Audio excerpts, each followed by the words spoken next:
This is a tale of two feathers. One starry night, Otis Owl was sitting high in the tree, hunting for a tasty mouse. Suddenly he spotted a shiny blue feather. "I've never seen this sort of feather before," he thought. "I wonder who it belongs to." He asked his friend Nabila Nightjar, "Have you seen any bird with feathers like this?" "I've never seen this sort of feather before," said Nabila. "Why don't you ask Nigel Nightingale?"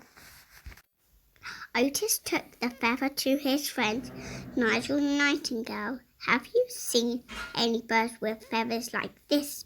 he asked. "I've never seen this sort of feather before," said Nigel. "Why don't you ask Candace?" Otis flew to see his friend Candace Corncrake. "Have you seen any birds with feathers like this?" he asked. "I've never seen this sort of feather before," said Candace. "Why don't you get some rest and search some more tomorrow night?" The sun was starting to rise and the night was nearly over. Otis returned to his tree and settled down to sleep. That morning, Kia Kingfisher was sitting by the river, searching for a delicious minnow.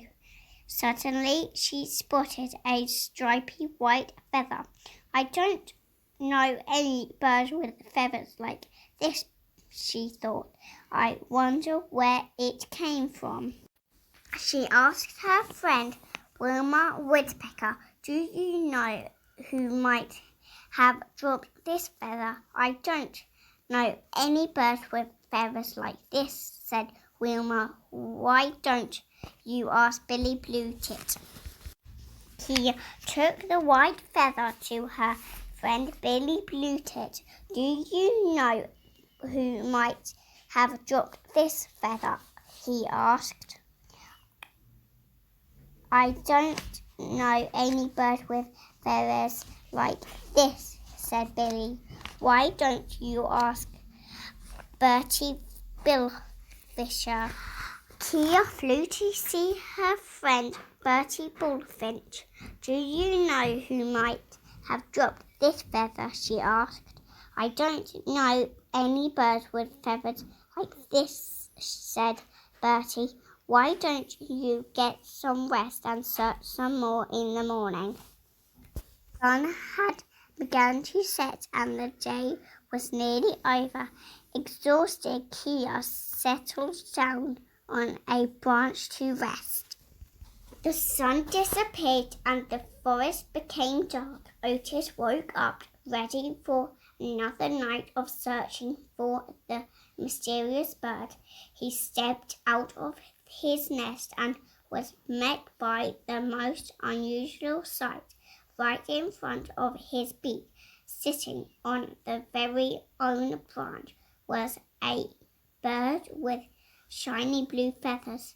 "It's you!" Otis shouted. "Who?" shrieked Kia. She stared at the bird that had interrupted her sleep. It was a bird with stripy white feathers. "Oh, it's you! I've been looking everywhere for you," the two birds said at the same time. "What are you doing out at night?" asked Kia.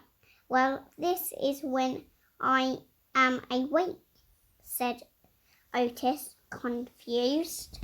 "Awake at night," said Kia. "But then what do you do during the day?" "Of course, I sleep," said Otis. Suddenly the mystery was solved. This was why they had never met before. Otis had always thought that everyone slept day, while Kia had not realized that some animals only came out at night. "Come on," said Otis. "Let me show you my world. The two new friends flew through the forest, feeling very glad to have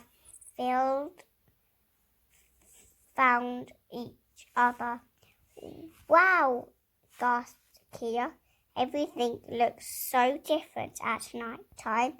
I can't wait to see what it looked like in the daylight, said Otis.